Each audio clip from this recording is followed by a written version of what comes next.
brought to you by Independence। आज independence special खाना बनेगा घर पे, क्योंकि इसके है कण कण में स्वाद, कण कण में भारत।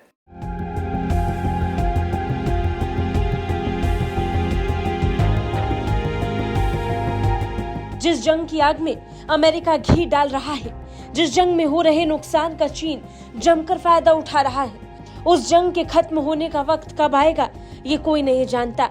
तब पूरी दुनिया की निगाहें पीएम मोदी पर आकर टिक गई हैं, इस उम्मीद में कि जब यूक्रेन का दौरा करने पीएम मोदी जाएंगे तो जंग को रोकने की पेशकश कर देंगे। पीएम मोदी के यूक्रेन दौरे ने जहां चीन अमेरिका को परेशान कर दिया, वहीं एक्सपर्ट्स का माथा ये सोचकर गर्म हो गया है कि आखिर मोदी यूक्रेन जा क्यों रहे हैं। ये कोई नहीं जानता, जिसका जवाब किसी के पास नहीं, और ना ही कोई ये जानता अगर पीएम मोदी यूक्रेन जा भी रहे हैं तो पुतिन नाराज क्यों नहीं है। रूस इस घटना पर इतना सामान्य व्यवहार क्यों कर रहा है। सवाल कूटनीतिक है और जवाब भी कूटनीतिक ही है, जो कयासों के बीच उबाल मार रहे हैं।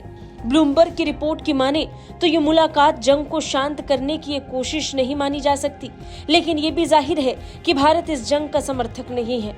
बातचीत के जरिए विवाद को निपटाने का पक्षधर भारत रहा है।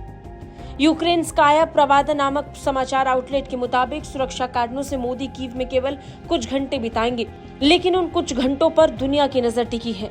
यूक्रेन जब बार बार भारत के करीब आने की कोशिश कर रहा है, तब मोदी का पुतिन से मुलाकात के तुरंत बाद यूक्रेन का दौरा करना कई बातों की तरफ इशारा कर रहा है। सबसे बड़ी बात ये कि रूस के राष्ट्रपति ने अपने साझेदार के इतने बड़े कदम पर कोई ठोस प्रतिक्रिया क्यों नहीं दी, और हो सकता है ये रूस का अपने साझेदार पर भरोसा हो।